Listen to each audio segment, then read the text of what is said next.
حماد صاحب یہ بتائیے گا کہ ریئل ٹائم میں جس وقت یہ ایجنڈا نمبر 43 کی آپ بات کر رہے ہیں اور آپ نے ایک جگہ یہ بھی کہا کہ جرگے کے ساتھ بھی 50 سے زائد میٹنگز ہوئی ہیں، تو اس دوران سہیل آفریدی کو اور شفیع جان اور ان کے باقی پارٹی ممبرز کو پتہ تھا کہ کیا ہو رہا ہے اکارڈنگ ٹو یور انفارمیشن؟ کیونکہ وہ یہ کہہ رہے ہیں کہ کرنا پڑ گیا، بندوق پہ انہوں نے کروایا ہے، ہم لوگ اس میں ولنگ نہیں تھے، بٹ ایکچولی آپ یہ کہہ رہے ہیں کہ پروسیجرل تھا۔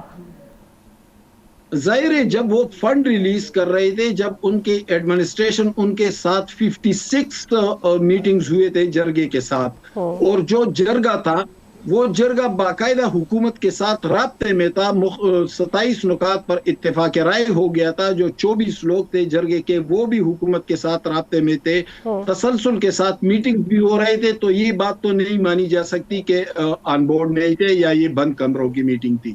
البتہ فیڈرل گورنمنٹ کی طرف آتے ہیں، دیکھیں جو رجسٹریشن کا پروسیس تھا، جب آپ 28 اکتوبر کو پروونشل گورنمنٹ کو لکھتے ہیں کہ 1 لاکھ لوگ تیرا سے نکلیں گے، تو آپ کے انتظامات کیا تھے؟ آپ کے انتظامات یہ تھے کہ صرف ایک مقام پر پیندی چینا جو ہے وہاں پر آپ نے ایک ہی رجسٹریشن سنٹر بنایا ہے۔ رجسٹریشن کون کرتے ہیں؟ نادرا والے کرتے ہیں۔ نادرا کون ہے؟ وہ فیڈرل گورنمنٹ کا ادارہ ہے۔ تو گویا فیڈرل گورنمنٹ اور پروونشل گورنمنٹ دونوں نے غلطیاں کی۔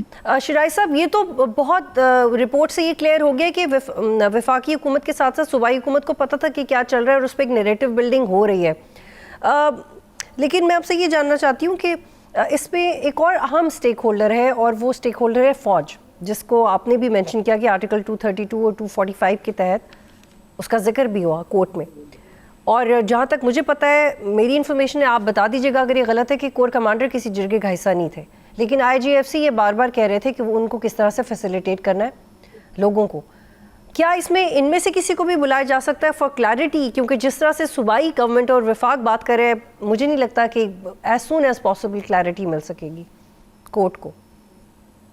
دیکھیں، میرے خیال میں 2 چیزیں جو آج وزارت داخلہ نے یہاں پہ کی ہیں، بڑا کلیئرلی بتایا گیا ہے کہ آپریشن کا SOP کیا ہے۔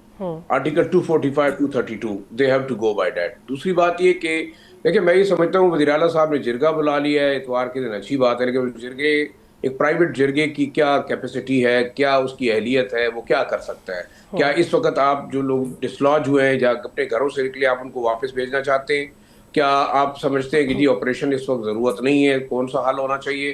دوسرا، سب سے جو اس وقت میں سمجھتا ہوں اہم ایشو یہ ہے کہ وزیر اعلیٰ خیبر پختونخوا، اگر صوبے کے اندر اتنا خراب لائن آرڈر کی سچویشن ہے، صرف تیرا کی بات نہیں کر رہے ہم، نارتھ وزیرستان میں دیکھ لیں، ساؤتھ وزیرستان میں دیکھ لیں، بنو میں دیکھ لیں، ڈی خان، پشاور میں ایون آپ دیکھیں ٹارگٹ کلنگ زیادہ شروع ہو گئی ہے، تو انہیں چاہیے کہ وہ ایک لیگل فورم بلائیں، اور وہ ہے ایپیکس کمیٹی۔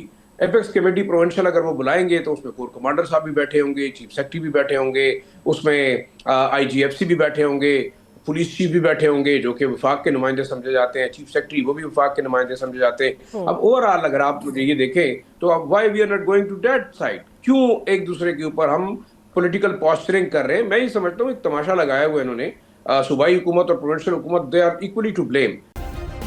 سبسکرائب کریں اور بیل دبائیں تاکہ کوئی خبر رہ نہ جائے۔